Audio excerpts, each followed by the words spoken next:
So, 7 things all Band 8 and 9 students have in common.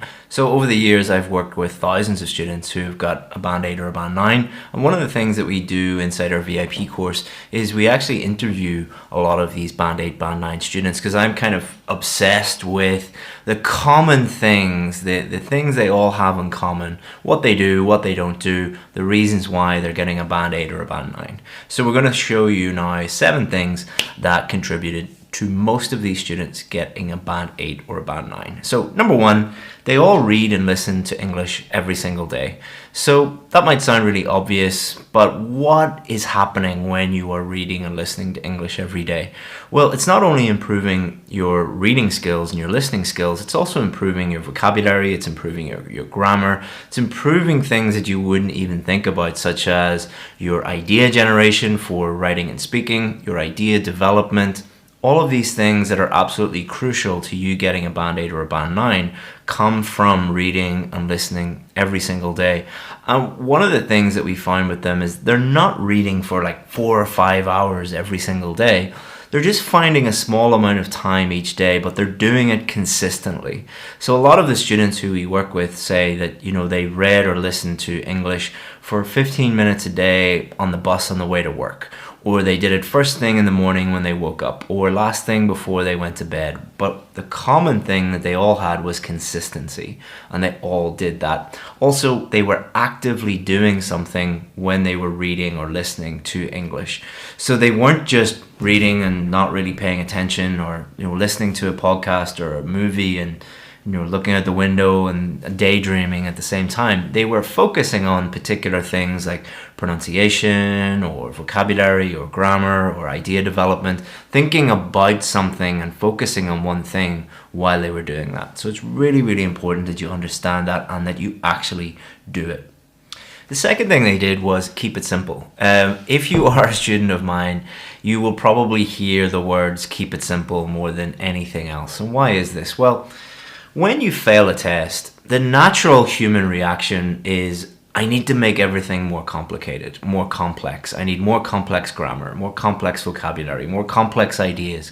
And by adding these layers of complexity, you're going to automatically get a high score. Does that work? Absolutely not. It actually lowers your score because you're going to make more mistakes because you're using grammar and vocabulary that you don't really know how to use, and you're not focusing on the most important thing, which is clearly communicating with the person reading your writing or listening to your speaking. You're making everything so complex that it's really difficult to understand.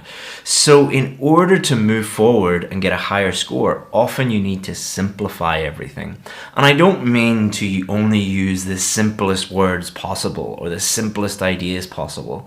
I mean to stop trying to use words and phrases and grammar and vocabulary that you have no idea how to use. You should be trying to improve all of those things every single day, but when you are in the test room and doing the test, use the vocabulary and grammar that you're 100% sure about. All of the students who got a Band 8 and 9 had that in common. They all say that. If you don't believe me, go and look at all of our success stories. I'll link it up here and have a look at them. Nearly every single one of them said once they started to simplify everything became much, much clearer and they were able to get the score that they needed. The third thing that all of them had in common was they followed one method or one teacher or one course.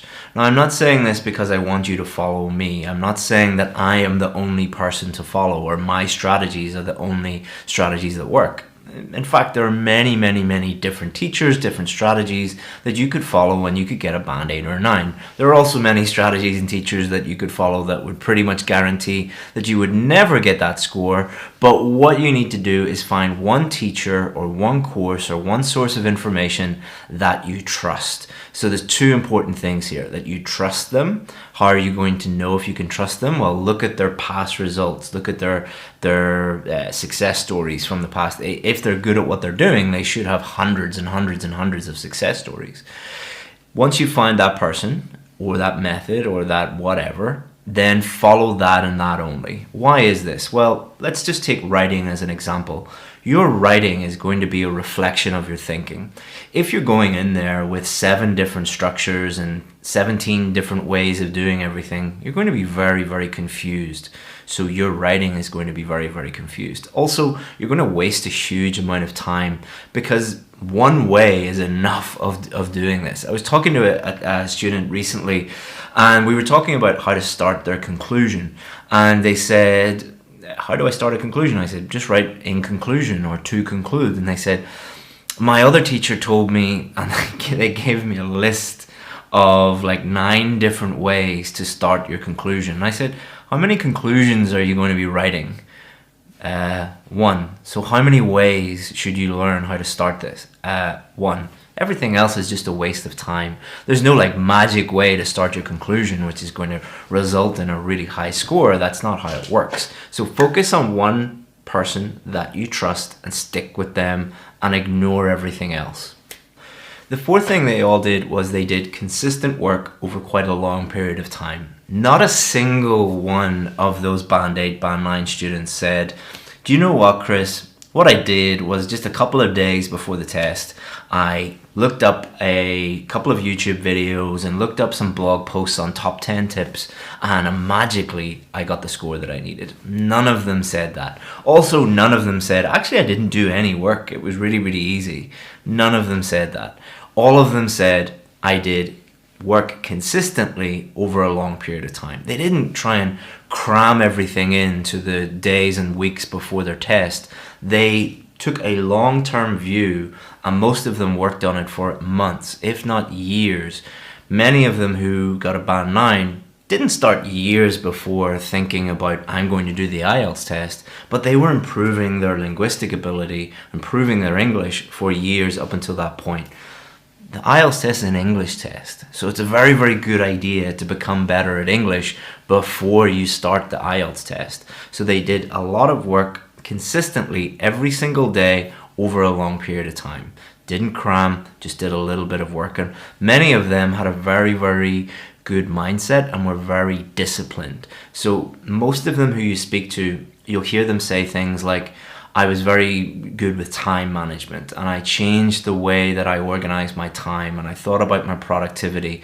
And what you'll find is none of them were doing like 4, 5, 6 hours of work a day, but they normally were working for like 1 or 2 hours a day every single day. So they found 1 or 2 hours in their day where they were totally focused on improving their English, their vocabulary, their grammar, their writing, their speaking, whatever it was, and they got the work done, and they did that every single day. The 5th thing all of them did was make a plan. None of them woke up every day and was like, what will I do today? All of them made a plan of exactly what they needed to work on. So what most of them did was they figured out exactly what they needed to do, and they just got a piece of paper, divided that piece of paper into squares. Each square was 1 day. They put the tasks that they needed to complete. So today I'm going to work on A, tomorrow I'm going to work on B, and they simply planned everything out. So they got up each day and were like, okay, I'm going to work on this and this today. Tomorrow I'm going to work on this and this. So they didn't have to wake up and wonder what they were going to study, or study things or work on things that weren't actually contributing, mapping to their goal. Because the 6th thing that they all did was they were all self-aware. They were self-aware about their strengths, but most importantly, their weaknesses.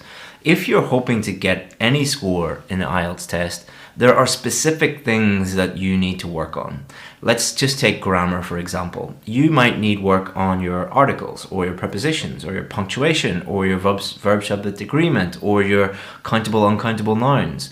Or let's take pronunciation. You might need to work on certain sounds. You might need to work on intonation. You might need to work on sentence stress. You might need to work on connected speech or whatever. I don't know, but I guarantee there are specific things that you need to work on. So the people getting a Band 8 or 9 didn't, again, wake up in the morning and be like, I'll just read a book today. Or I'll just work on paragraph development, or I'll work on intonation.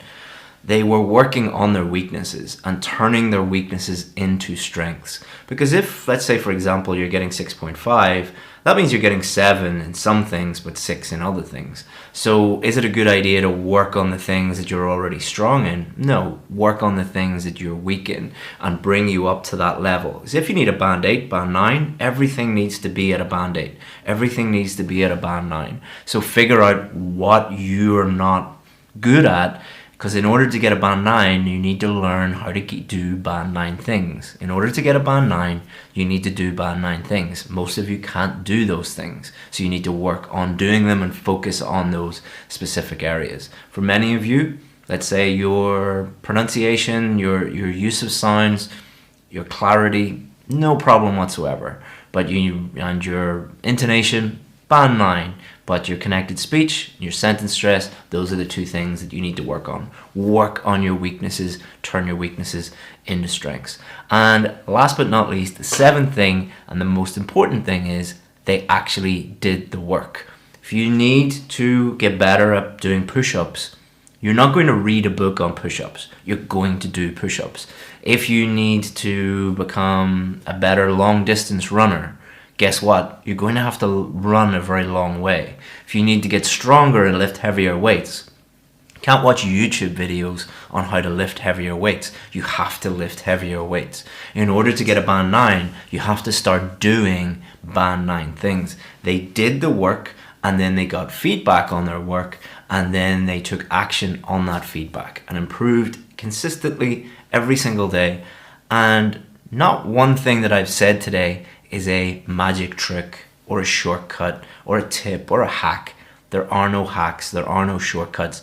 If you want to get a band 8 or a band 9, you have to do the work. Doesn't mean you have to work for the next 10 years, like 8 hours a day, but it is much, much better to do the work now and make a plan and consistently do that every single day than what 99% of other people do, which is do nothing and fail the test again and again and again and again, which is enough work in itself, and you're throwing away money, throwing away time. So instead of doing that, follow those 7 things. Any of you can do them. None of them are difficult, and I hope that you do them. And if you need any help in the future, feel free to get in touch. Thank you. Bye-bye.